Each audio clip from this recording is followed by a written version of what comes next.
తాకట్లో ఉన్న మీ బంగారాన్ని విడిపించి ఆ రోజు ఆన్లైన్ రేటుకి కొంటాం. Sharma gold company. అందరికీ నమస్కారం. నా పేరు మాధురి. మీరు చూస్తున్నది సుమన్ టీవీ నెట్వర్క్. మరి మే 1వ తారీఖు నుంచి 15 తారీఖు వరకు ద్వాదశ రాసుల వారికి ఎలా ఉండబోతుందో మనకు తెలియజేయడానికి మనతో పాటు ఉన్నారు ప్రముఖ జ్యోతిష్య పండితులు బ్రహ్మశ్రీ నందిబట్ల శ్రీహరి శర్మ గురువు గారు. నమస్కారం గురువు గారు. వాగర్థావివ సంపృక్తౌ వాగర్థ ప్రతిపత్తయే జగతః పితరౌ వందే పార్వతీ పరమేశ్వరౌ ఆదిత్యాయ చ సోమాయ మంగళాయ బుధాయ చ గురుశుక్ర శనిభ్యశ్చరాహవే కేతవే నమః. శృంగేరి జగద్గురు పీఠాధిపతులకి కంచి పీఠాధిపతులకి నమస్కారములు తెలియజేసుకుంటూ కార్యక్రమాన్ని ప్రారంభిద్దాం. గురుగారు, కుంభరాశి వారికి ఎలా ఉండబోతుందంటారు? మే 1వ తారీఖు నుంచి 15వ తారీఖు వరకు 12 రాశుల్లో జన్మించినటువంటి వారికి ఏ విధంగా ఉండబోతుందో తెలుసుకునే ప్రయత్నం చేద్దాం. ముందుగా ఈ 12 రాశుల్లో జన్మించినటువంటి వారికి 1వ తారీఖు నుంచి 15వ తారీఖు వరకు ఏ రోజుల్లో ఆదాయం బాగుంటుంది, ఏ రోజుల్లో ఖర్చులు అధికంగా ఉంటాయి, ఏ రోజుల్లో మానసిక ప్రశాంతత లోపిస్తుంది, ఎప్పుడు ఎలాంటి నిర్ణయాలు తీసుకోవాలి అనేటువంటి విషయాల గురించి క్లుప్తంగా తెలియజేసుకునే ప్రయత్నం చేద్దాం. ఇక వీక్షించేటువంటి ప్రేక్షకులు కూడా గమనించాల్సిన అంశం ఏంటంటే, ప్రధానంగా గ్రహాలన్నీ కూడాను మారబోతున్నాయి ఈ మే మంత్లోనే. మే 14వ తారీఖు రోజున గురువు మిథున రాశిలోకి ప్రవేశం చేస్తున్నాడు. అలాగే కొన్ని పంచాంగాలలో 16వ తారీఖు మరియు కొన్ని పంచాంగాల్లో 18వ తారీఖు రోజున రాహువు మీనరాశి నుంచి కుంభరాశిలోకి, కేతువు కన్యా రాశి నుంచి సింహరాశిలోకి ప్రయాణం చేయడం జరుగుతుంది.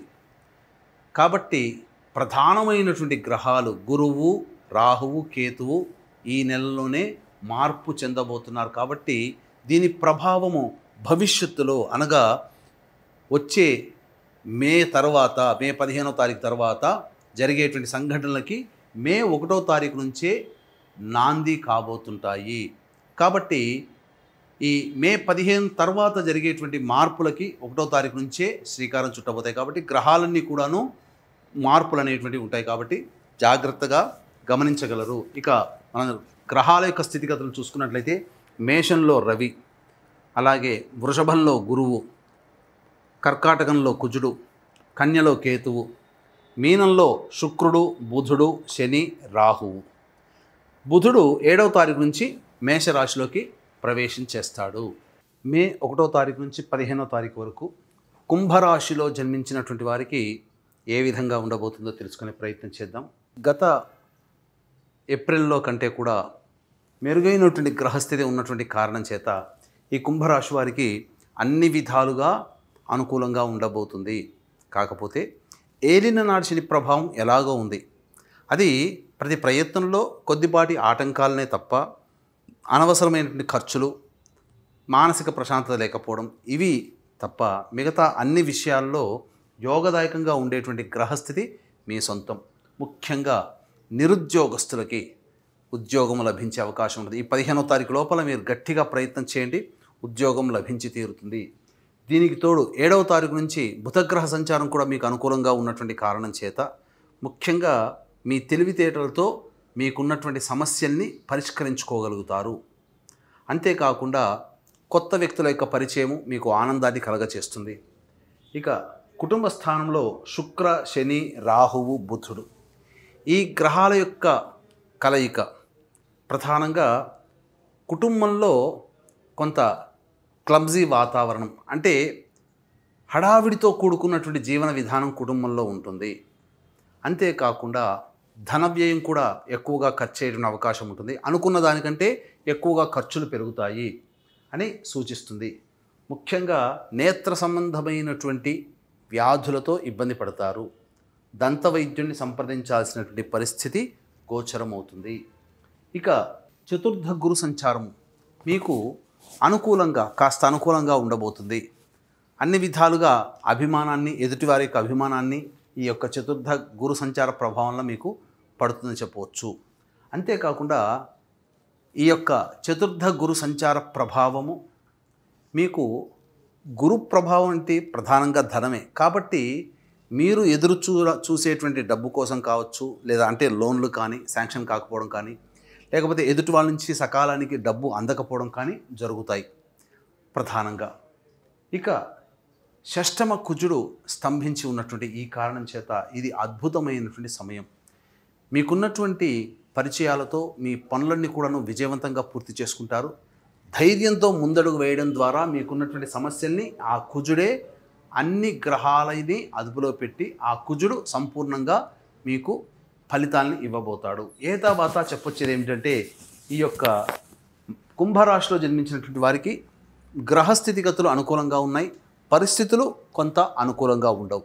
కానీ గ్రహాల యొక్క ప్రభావంతో పనులన్నీ కూడాను చక్కబెట్టుకునే అవకాశాలు మీకు మెరుగవుతాయి. కాబట్టి తెలివితేటలతో మంచి విజ్ఞానంతో మీరు ముందడుగు వేస్తే మంచి జరుగుతుంది. వివాహం కావాల్సినటువంటి అబ్బాయిలకి అమ్మాయిలకి వివాహ సంబంధాలు గోచరమవుతాయి.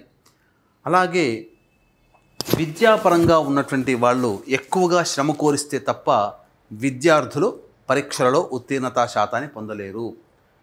అంతేకాకుండా ప్రధానంగా ఎదుటి వాళ్లతో మీరు ఏవైనా కానీ పనులు చక్కబెట్టుకోవాలనే ప్రయత్నం చేస్తున్నప్పుడు కొంత ఇబ్బందికర పరిస్థితులు, ఎదుటి వాళ్లతో వాగ్వివాదాలు జరుగుతాయి.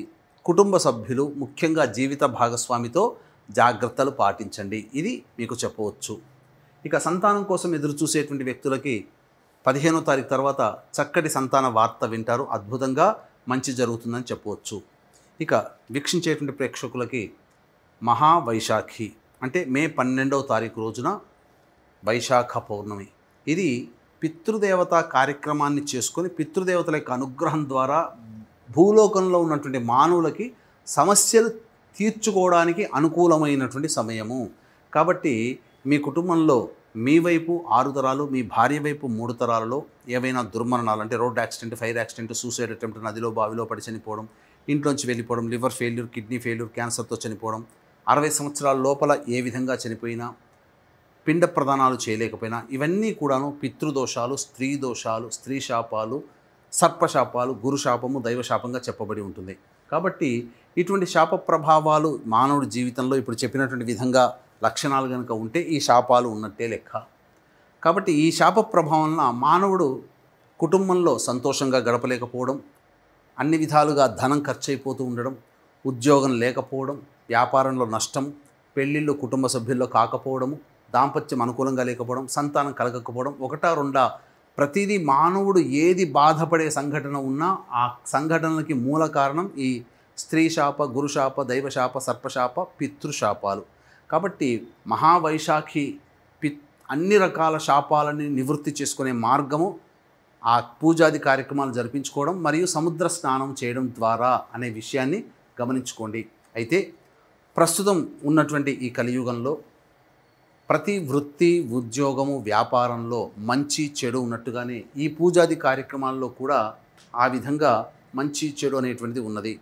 అంటే భగవంతుడు మనకి ఇచ్చినది 27 నక్షత్రాల్లో కొన్ని నక్షత్రాల్లో జన్మిస్తే నక్షత్ర జననము దోషము, దానికి నక్షత్ర జనన శాంతి చేసుకోమని శాస్త్రం చెప్పబడింది. కానీ ఇప్పుడు కొంతమంది ధనార్జనే ధ్యేయంగా మనం ఏం చెప్పినా చెల్లుబాటు అవుతుంది శాస్త్ర ప్రమాణం లేకుండా ఉన్న 27 నక్షత్రాల్లో 19 నక్షత్రాల్లో పుడితే ఈ శాపాలు మీ ఇంట్లో తిష్ట వేసినట్టే, ఈ శాపాలు ఉంటేనే ఈ 19 నక్షత్రాలతో పుడితే ఈ శాపాలతో పుడతారు అని చెప్పి శాస్త్రానికి సంబంధం లేకుండా అసత్య ప్రచారం చేసి భయభ్రాంతులకు గురి చేస్తున్నారు. అంటే ఏంటి, ఉన్న ఒక 4 కుటుంబ సభ్యుల్లో ఈ 19 నక్షత్రాల్లో ఏదో ఒక నక్షత్రం వాళ్ళు పుడతారు, ఉంటుంది, ఖచ్చితంగా ఉంటారు, అందులో సందేహమే లేదు. అందువల్ల సమస్యలు ఎదుర్కొంటున్నామంటే ఈ శాపాలే అనే ఒక భయానికి గురైపోయి భయంతో చేసుకుంటున్నారు తప్ప శ్రద్ధతో చేసుకోవట్లేదు. చెప్పేవాళ్ళు కూడా భయభ్రాంతులకు గురి చేస్తున్నారు. కావున అటువంటి మోసాల బారిన పడకండి. ఇది నయవంచన. అంటే ఈ పూజాది కార్యక్రమాలు కూడా పోని భయంతోనే వెళ్ళారు, కానీ జరిగేటువంటి నష్టం ఏంటంటే మామూలుగా 3 నుంచి 4 గంటలు ఉండాల్సినటువంటి ఈ శాప నివృత్తి కార్యక్రమ పూజా హోమాలు కేవలం 45 నిమిషాలు లేదా గంటలో ఒక్క బ్రాహ్మణుని పెట్టి పూర్తి చేస్తున్నారు. ఇది చాలా మోసం. అంతేకాకుండా దీనికి ఎలా అంటే ఇప్పుడు సత్యనారాయణ స్వామి వ్రతం శాస్త్రీయంగా చేసుకుంటే 3 గంటలు పడుతుంది, కానీ ఇప్పుడు అరగంట 30 గంటలో పూర్తి చేస్తున్నారు కదా. అలాగే తూతూ మంత్రంగా పురాణోక్తంగా ఈ పూజలని చేయిస్తున్నారు. సశాస్త్రీయంగా ఒక్క బ్రాహ్మణుని పెట్టి చేయించట్లేరు. సశాస్త్రీయంగా చేస్తే 3 గంటలు పడుతుంది. కాబట్టి 2013 నుంచి ఈ యొక్క పూజాది కార్యక్రమాలు అనేటువంటివి మన పీఠం ఆధ్వర్యంలో ప్రతి నెల జరపబడుతున్నాయి. అవకాశం ఉన్న వాళ్ళు అటువంటి మోసగాళ్ల బారిన పడకుండా చక్కగా నిజాయితీగా జరిగేటువంటి కార్యక్రమంలో నమోదు చేసుకునే ప్రయత్నం చేసుకోండి. మంచి జరుగుతుందని చెప్పవచ్చు. ఎందుకనంటే మోసం చేసేవాడు ఎప్పుడైనా ఎక్కడైనా ఉంటాడు, కానీ మోసపోకుండా ఉండడమే మనలాంటి మానవుల తెలివితేటలతో ముడిపడి ఉంటుంది. కాబట్టి తెలివిగల నిర్ణయం తీసుకోండి. అలాగే ఈ రాశి స్త్రీలు ఎలాంటి జాగ్రత్తలు తీసుకోవాలంటారు? ఈ యొక్క కుంభరాశిలో జన్మించినటువంటి మహిళలకి అన్ని విధాలుగా సహాయ సహకారాలు కుటుంబ సభ్యుల నుంచి రావడము, బయట కార్యక్రమాల్లో ఇతరులు మీకు సహాయ సహకారాలు అందించడము అన్ని విధాలుగా ఆనందదాయకంగా ఉంటుంది. కాకపోతే శారీరక శ్రమ అధికంగా ఉండడం, మొహమాటానికి పోయి అనేక మంది బరువు బాధ్యతల్ని నెత్తిన వేసుకొని ఆ బాధ్యతని కంప్లీట్ చేసుకోవడానికి ఎక్కువగా సమయం కేటాయించడం అనేటువంటిది జరగడం ద్వారా ఇబ్బందికర పరిస్థితులు ఎదురవుతాయి. మానసికంగా ఒత్తిడికి గురవుతారని చెప్పొచ్చు. కాబట్టి ఎంతవరకు చేయగలరో మొహమాటం లేకుండా అంతవరకే మీ యొక్క శ్రమని వినియోగించుకోండి, మొహమాటానికి పోకండి. ఈ యొక్క రాశిలో జన్మించినటువంటి మహిళలకి వివాహాది కార్యక్రమాలు మే 15 తారీఖు తర్వాత మీరు ప్రయత్నం చేసుకోండి, కుదురుతాయి. అలాగే సంతానం కూడా మే 15 తారీఖున మీరు కనుక ప్రయత్నం చేసుకుంటే చక్కటి వార్త వింటారని చెప్పొచ్చు. అన్ని విధాలుగా సాధారణమైనటువంటి మిశ్రమ ఫలితాలు ఈ యొక్క కుంభరాశిలో జన్మించినటువంటి మహిళలు పొందుతారని చెప్పవచ్చు. 1వ తారీఖు, 2వ తారీఖు, 3వ తారీఖు రోజున కనుక చూసుకుంటే మీ ఆరోగ్యం పట్ల శ్రద్ధ వహించాల్సినటువంటి పరిస్థితి. ముఖ్యంగా వృధా కాలయాపన జరుగుతుంది. ఏ పని ముందుకు సాగకుండా ఉంటుంది. అనవసరమైనటువంటి ఆలోచనలతోనే ఎక్కువగా కాలం గడుపుతారు అని చెప్పవచ్చు. 4, 5, 6, 7 తేదీల్లో కనుక చూసుకున్నట్లయితే రాని బాకీలు వసూలవుతాయి. అన్ని విధాలుగా ఆనందదాయకంగా ఉంటారు. మీ ఖర్చులకి అలాగే సమస్యలకి మించినటువంటి ఆదాయం లభించడం ద్వారా అన్ని సమస్యల్ని పరిష్కరించుకోగలుగుతారు. ఎన్నాళ్ళ నుంచో ఎదురు చూస్తున్నటువంటి డబ్బులు కానీ లోన్లు కానీ శాంక్షన్ అవుతాయని చెప్పవచ్చు. ఇక 8, 9, 10 తారీఖుల్లో కనుక చూసుకుంటే మానసికమైనటువంటి ప్రశాంతత లోపిస్తుంది. వృధా కాలయాపన చేస్తారు. ఒక జిగ్జాగ్ లాగా ఉంటుంది. ఏ పని చేయాలన్నా సంతృప్తిగా ఉండదు. అన్నిటికంటే మించి మీకు ధనము అధికంగా ఖర్చు అయ్యే అవకాశాలు గోచరమవుతున్నాయి. 11, 12 తేదీలో కనుక చూసుకుంటే సంతానం మూలకంగా విభేదాలు, ఖర్చులు, సమస్యలు పెరుగుతాయి. అలాగే మీరు దూర ప్రాంతాల నుంచి కొంత చెడు వార్తలు వినాల్సినటువంటి పరిస్థితి గోచరమవుతుందని చెప్పవచ్చు. ఇక 13, 14, 15 తారీఖులో కనుక చూసుకుంటే చేస్తున్నట్టు వృత్తి, ఉద్యోగ, వ్యాపారాల్లో ప్రోత్సాహకరంగా ఉంటుంది. అందరి సలహాలు తీసుకోవడం, అందరి సహాయాలు పొందడం ద్వారా మీకున్నటువంటి సమస్యల్ని పరిష్కరించుకోగలుగుతారు. ధనాదాయం కూడా చక్కగా ఉంటుంది. ఏతావాత చెప్పొచ్చేది ఏమిటంటే ప్రధానంగా 8, 9, 10 తేదీలలో అలాగే 1, 2, 3 తేదీలలో ఖర్చులు అధికంగా ఉంటాయి. కాబట్టి జాగ్రత్తలు పాటించండి అని చెప్పవచ్చు. ఎలాంటి పరిష్కార మార్గాలు సూచిస్తారు గురువుగారు మరి వీళ్ళకి? ఈ యొక్క కుంభరాశిలో జన్మించినటువంటి వారు సమస్యల పరిష్కారం కోసం ప్రతిరోజు కూడాను దత్త అష్టకం రోజుకి 3 సార్లు పఠించండి. సమస్యలన్నీ పరిష్కారం అవుతాయి. గురుగారు, మే 1 నుంచి 15 వరకు ద్వాదశ రాశుల వారికి ఎలా ఉండబోతుందో, ఎలాంటి పరిష్కార మార్గాలు వాళ్ళు పాటిస్తే అంత మంచి జరుగుతుంది అన్న విషయాలు మాకు తెలియజేసినందుకు ధన్యవాదాలు. సర్వం శ్రీ ఉమామహేశ్వర పరబ్రహ్మార్పణమస్తు.